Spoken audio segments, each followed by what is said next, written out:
Hi everyone, my name is Emi Yoshikawa. I'm the Senior Director of Global Operations at Ripple.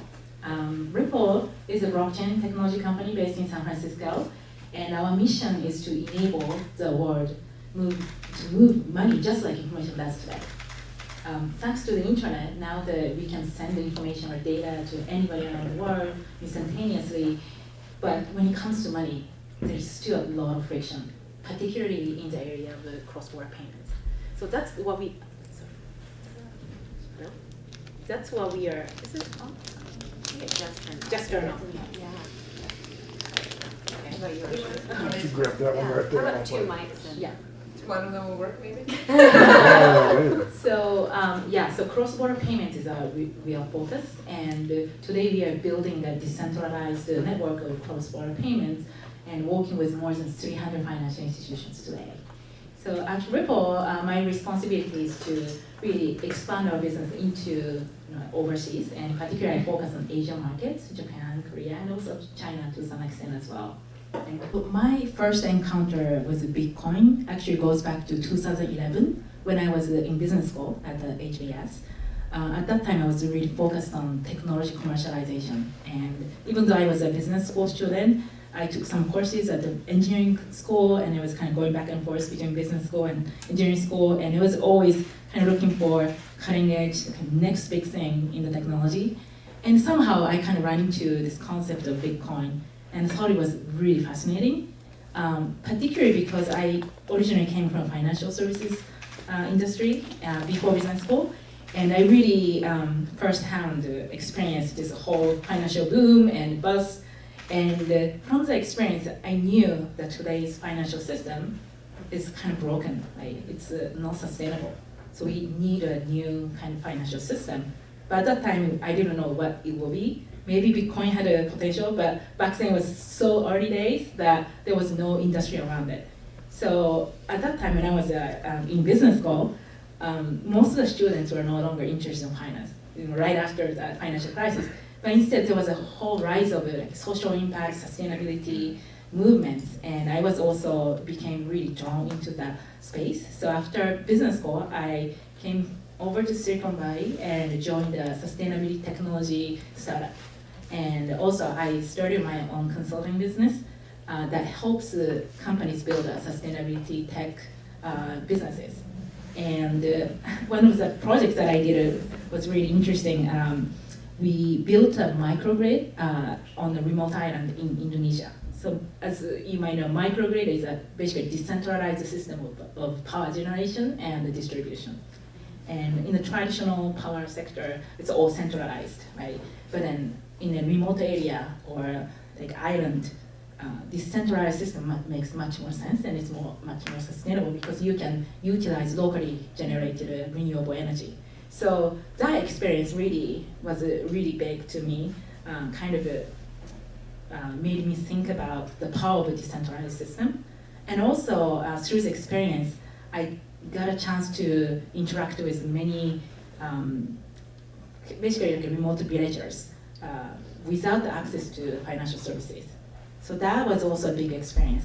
And then fast forward to 2016, I was kind of looking for the next thing in my career, and then naturally this all my interest like in finance, technology, decentralized systems, and also sustainability kind of came together naturally, and that was blockchain. And I was kind of looking for opportunities, and Ripple at that time was just kind of getting into Asian markets and looking for somebody who speaks Japanese and knows about the market. So I thought, oh my gosh, this must be the dream job. And so I kind of jumped to it. But at that time, I just had a baby, and she was 3 months old. And then I started a new job at Ripple. And that was kind of a risky decision.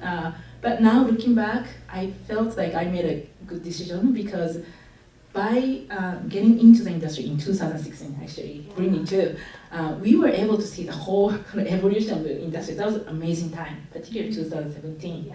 So I feel very lucky that I was able to get into this industry at that time. Well, I think now the diversity is really a big kind of initiative at Ripple. We really care about diversity. Actually, in fact, I think 30 to 40% of our employees are women. but I see a kind of a big concentration of women in very certain functions like marketing and HR. We have very few women in the engineering. In fact, Vidya from Ripple, who is in the audience, she's one of the few technical people that were women. And also on the business side as well. So I think we are doing a lot of a concerted effort to reach out to women because in most cases it's more about awareness, and then women feel like, oh, blockchain seems like a very difficult thing, and then they just kind of afraid to jump into it. So for example, in order to reach out to more female engineers, for example, we send a lot of women and the recruiting team to Grace Hopper conference. That's the largest tech conference for female tech professionals, and so that we can kind of talk about what we are doing and how you see a lot of opportunities once you get into this industry at this time. And also, we established a University Blockchain Research Initiative last year, and currently working with 36 universities around the world. And I'm also part of the initiative as well. And that's a great opportunity to connect with future talent in blockchain. In the graduate school, you still see a lot of women, right? But then once you're in the after school, there's so many men, but not many women. So we're kind of trying to bridge that gap so that we can kind of present opportunities and help women kind of transition into the industry. Kind of share a little bit of international perspective. I think US is definitely way ahead of the pack compared to other countries. The last few years of the progress is amazing. But I go back and forth between US and Japan, Korea, definitely it's still very, very male dominant industry. And here, like this kind of event, like women in blockchain, having this kind of event is already very amazing. In Japan, I've never seen this kind of event. So actually, early next year, I'm trying to organize something like this in Japan. And then people, oh, we've never heard of this kind of event. So I think US can be kind of role model here. And because blockchain is such a early days of the industry, now is the time for women to jump in. For the internet and like other finance, FinTech, we were kind of too late, right? It's already male dominant. But blockchain, it's still early days, so there's still a chance. So that's why I want all the people, women, to kind of jump in at this moment. Yeah. I think, so one thing I really enjoy doing recently is there are a lot of blockchain events out there, but then also workshops. But then still a lot of male dominantes could get really technical, and then women might feel insecure about asking some questions because they might think those are the dumb questions. So this company called DLT Education, they started to run this women-focused blockchain workshops during the conferences week in New York. And for the last 2 years, I participated as an instructor. So there were like dozens of women spending two days or so together and then learning about blockchain. And they feel secure and safe to ask any question, right? Because it's a really safe environment for women. So, and then also it's a good network opportunity as well. So if you are interested in that kind of opportunity, there are these kind of events. So feel free to take advantage of that. But also to Rinny's point, the resources are abundant nowadays. Like compared to 3 years ago, now like if you look up on like an online video, just all sorts of videos out there.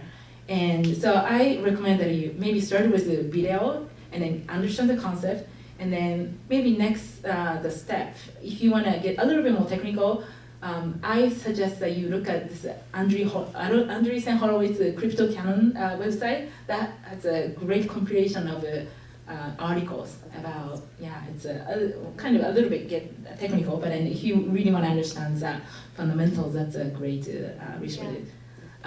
So one more thing that I recommend is I think one of the most effective way to learn about different use cases is go out to a conference with a lot of exhibitors, like dozens of exhibitors, and then just ask questions. They are like free teachers to you, right? And they are just eager to tell you your the story. So 3 years ago. So when I went to Consensus, I literally talked to every single exhibitor, and that really helped me understand the whole landscape of the industry. And yeah, that's really the cheapest way of learning about things. From your kind of a point of the public blockchain being very computation power intensive. So there are many different types of blockchain. Like there are like 2,000 of them. Bitcoin, of course, uses the proof of work. That's meant to be very computation intensive. But then there are other types of a blockchain, like XRP Ledger that Ripple uses. Use a completely different consensus algorithm. So it doesn't require much of a computation power. And then it's which public blockchain you use really depends on your use case. In case of Ripple, we really focus on cross-border payments. So we really care about speed and also scalability, how many transactions you can process per second, and also cost as well. And based on that requirements, we decided to really focus on the XRP Ledger. So there are blockchains that are, have this computation problem.